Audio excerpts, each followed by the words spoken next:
ఈరోజు వీడియోలోనైతే మీకు ఒక స్టోరీ అయితే చెప్తాను. నాకైతే చాలా అంటే చాలా నచ్చింది. అది మీకు కూడా చెప్తాను, వినండి. ఒక అతనైతే చాలా అంటే చాలా కష్టపడుతున్నాడు. 1 ఇయర్ అయిపోయింది, 1.5 ఇయర్ అయిపోయింది. తన గోల్ని రీచ్ కావడానికి చాలా కష్టపడ్డాడు. ఫైనల్గా 2 ఇయర్స్కి అయితే ఆ గోల్ అయితే రీచ్ అయిపోయాడు. అంటే సక్సెస్ అయితే వచ్చేసింది. అప్పుడు అతను సక్సెస్ని ఈ విధంగా అడుగుతున్నాడు.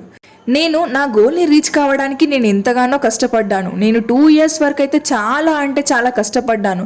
నాకు సక్సెస్ ఇప్పుడు వచ్చింది అని అంటాడు. అప్పుడు వెంటనే సక్సెస్ అయితే ఈ విధంగా సమాధానాన్ని ఇస్తుంది. నేను రావాలంటే నా కోసం ఒక పెద్ద సాక్రిఫైస్ అయితే చేయాలి. ఎవరైనా అంతే, వాళ్ళ గోల్ని రీచ్ కావాలంటే అంటే నన్ను చేరుకోవాలంటే తప్పకుండా ఒక సాక్రిఫైస్ అయితే చేసి ఉండాలా. నువ్వు ఏ సాక్రిఫైస్ అయినా చెయ్యు, ఎంతగా అంటే నీ గోల్ని తప్పకుండా నెరవేర్చుకునే విధంగా ఉండాలి. అప్పుడే నేను నీ దగ్గరికి వస్తాను అని సక్సెస్ అయితే సమాధానాన్ని ఇచ్చింది. ప్రతి ఒక్కరి లైఫ్లో ఇంతే కదా.